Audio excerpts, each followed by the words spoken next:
오늘 새벽도 우리가 마음 모아 기도할 때 주님께서 우리의 기도를 들으시고 응답하시는 은혜의 시간이 될 줄 믿습니다. 오늘 본문 말씀 가지고 두 길, 악인의 길이라는 제목으로 두 길, 악인의 길이라는 제목으로 주님의 말씀 함께 나누도록 하겠습니다. 오늘 우리가 함께 읽은 시편 36편 1절에서 4절 말씀은 악인의 내면 세계와 그리고 그가 살아가는 삶의 방향, 그리고 그가 어떤 특징을 가지고 어떤 행동을 하는가에 대해서 자세하게 잘 표현하고 있습니다. 그래서 한번 거울로 삼아서 오늘 말씀을 거울로 삼아서 내 내면에, 내 삶의 영역에 그런 악한 모습이 있지는 않는가 한번 돌아보는 시간이 됐으면 좋겠습니다. 36편 1절 같이 읽어보겠습니다. 악인의 죄가 그의 마음속으로 이르기를 그의 눈에는 하나님을 두려워하는 빛이 없다 하니. 악인의 내면 세계에 있는 가장 중심에는 뭐가 있냐면 하나님을 뭐하는 게 없다, 두려워하는 것이 전혀 없다라고 스스로의 마음속에서 이야기한다라는 겁니다. 여기서 하나님을 두려워하지 않는다라는 것은 우리가 하나님을 경외하다라는 경외의 수준이 아니라 그냥 무서워하지 않는다라는 것이죠. 그러니까 악인의 특징은 하나님을 무서워하지 않는다. 즉 하나님을 무시하고 하나님을 부정하고 마치 하나님은 전혀 존재하지 않는 존재인 것처럼 그렇게 하나님을 부정하는 사람들이다라는 것입니다. 하나님의 존재 자체를 부정하기 때문에 그 선악의 기준을 상실하게 됩니다. 우리가 뭐가 선하고 뭐가 악하다, 그죠? 저 사람 착하다, 저 사람 나쁘다라고 말할 때는 뭐가 있어야 합니까? 기준이 있어야 합니다. 선한 게 무엇인가의 기준이 있어야 하고 아름답다라고 하면 아름다움의 기준이 있어야 합니다.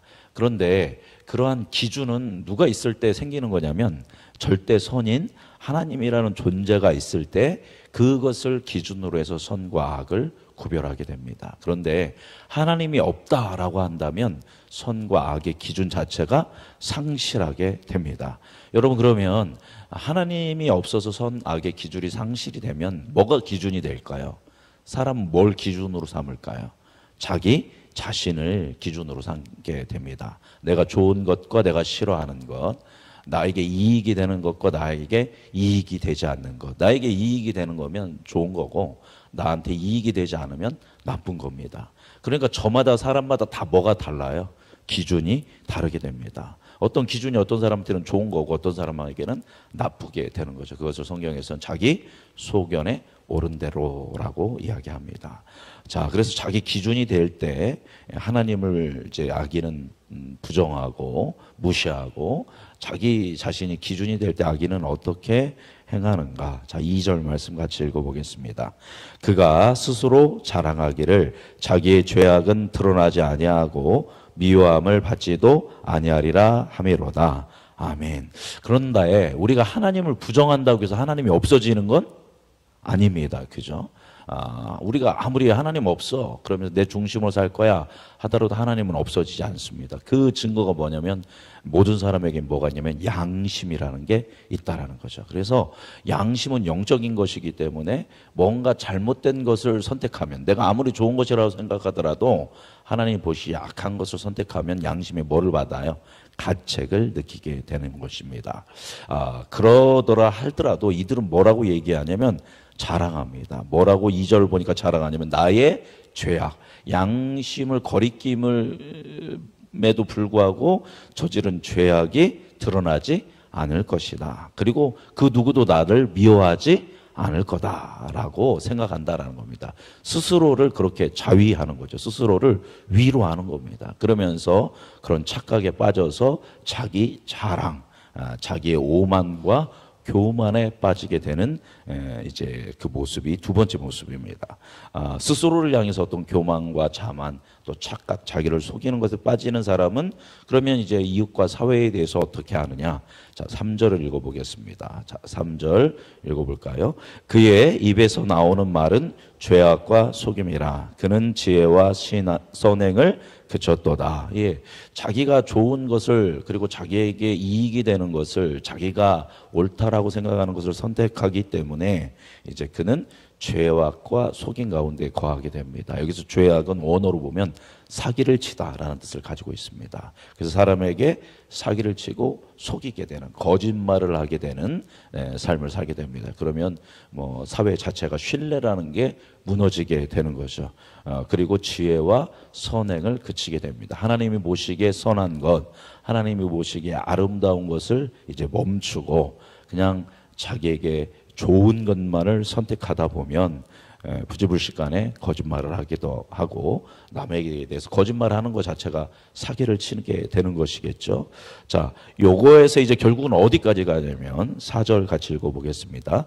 그는 그의 침상에서 죄악을 꾀하며 스스로 악한 길에 서고 악을 거절하지 아니하는도다. 자, 이제는 죄악에 중독이 되는 상태가 이르게 됩니다.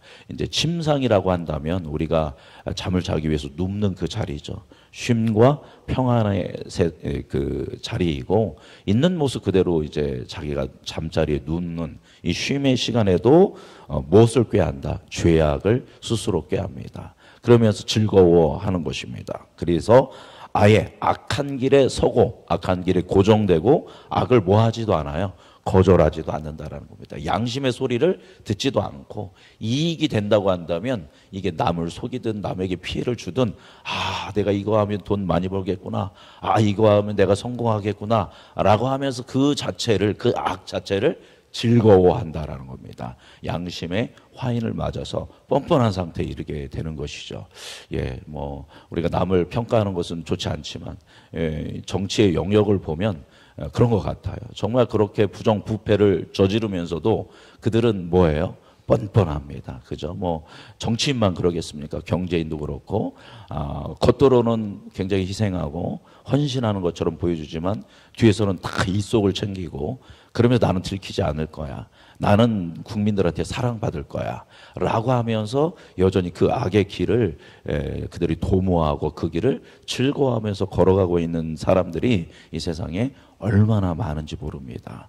그럴 수 있는 건 바로 그 마음의 중심을 쫓아가면 거기에 뭐가 있기 때문이에요. 하나님을 무서워하지를 않습니다. 하나님을 두려워하지도 않고 하나님의 존재 자체를 부정하고 스스로를 속이면서 양심의 소리를 떠나고 결국은 그 죄악에 중독된 상태에서 살아가게 되는 것이 악인의 모습이다라는 겁니다.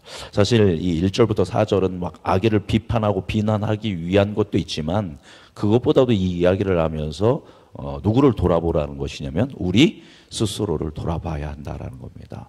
혹여 나는 하나님이 마치 없는 것처럼 하나님을 뒤로 빼놓고 무관심하면서 살고 있지는 않은가. 어떠한 생각을 하고 어떤 선택을 할 때 그것이 하나님 중심이 아니라 내 중심으로 내게 좋고 내가 원하는 것 이런 것만을 선택하고 있지는 않는가. 혹시 그런 생각에 중독되어서 하나님이 아닌 다른 곳에서 기쁨을 구하는 삶을 우리가 살고 있지는 않은지 우리가 좀 돌아봤으면 좋겠습니다. 돌아보고 우리의 삶의 방향성을 다시금 하나님께 맞추고 우리의 입술, 우리의 생각, 우리의 삶의 방식 속에 있는 이 죄의 뿌리를 다 뽑아내고 주님이 기뻐하시는 거룩한 삶을 경영해 나아가는 하나님의 자녀들이 되는 은총이 있기를 주님의 이름으로 축복합니다.